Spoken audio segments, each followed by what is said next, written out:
This review is of the Philips Norelco Wet and Dry electric razor. The model of it is actually the Aquatech PowerTouch, number AT920. Couple different things for you, just to kind of, for whatever it's worth. I hate blister packs. However, this one was really easy, which is why I kept it just to put it in the review because I thought it was so slick.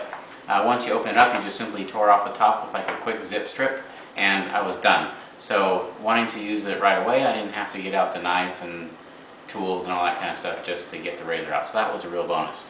The razor itself, you know, I've not been an electric shaving guy for quite some time. I've always just used a disposable stick razor. And so I was a little bit nervous of going back to an electric razor. It's probably been about 15 years since I used an electric. And the thing that I liked about this one is that it is a wet and dry razor. Particularly that means so I can take it in the shower and don't have to worry about, of course, a shock hazard or anything like that. And it makes it so that you can kind of keep things together and keep your normal routine for me, since I like to shave in the shower. I also like the fact that a couple different things. On the charger, you can either stick it in there upright or you can plug the cord in directly. And it's got a couple different features that I really liked, in that it will charge up in about 5 minutes, enough to give you just a really quick 5-minute shave. And then it takes about an hour to fully charge so that you can use it for a couple of days. One of the things that I thought was kind of interesting that didn't really work for me was that since it is a wet-dry razor, they tell you that to get the best and the closest shave, you should kind of stretch your skin when you're shaving. And when you try that with shaving cream to get a close shave, the stuff's really slick. That doesn't exactly work. So I'm not sure what Philips Norelco was going for with that.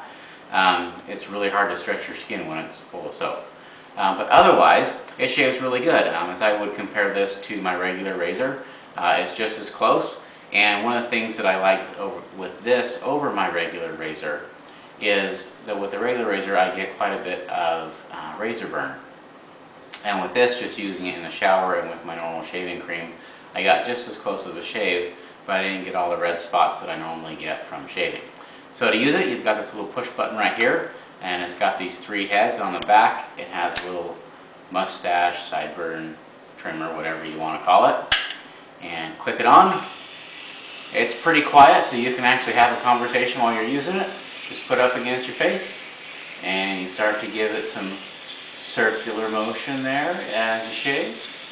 Kind of come around, and again, stretching your skin really helps it to get closer, which I like. And my baby boy that we've got, he likes to play with daddy's skin, but only when it's smooth. So having some 5 o'clock shadow on there, he isn't particularly like.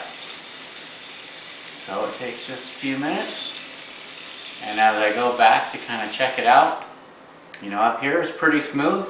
Down here pretty smooth as well. Where it gets a little bit tougher to get real close is, of course, along your jawline and along the chin. And then up here on your upper lip makes it a little bit tough to kind of have to make a funny shaving face while you're shaving there. But otherwise, you know, I would give this product, probably, like, if I had to give it a 5-star, I'd give it 4 out of 5. Pretty good. I would like it if it had just a little bit more ability to get in there to some of those kind of curves of the face and get a little bit closer. But for the money, for the value of it, I think it's an excellent product. One that I would recommend to others. Thanks.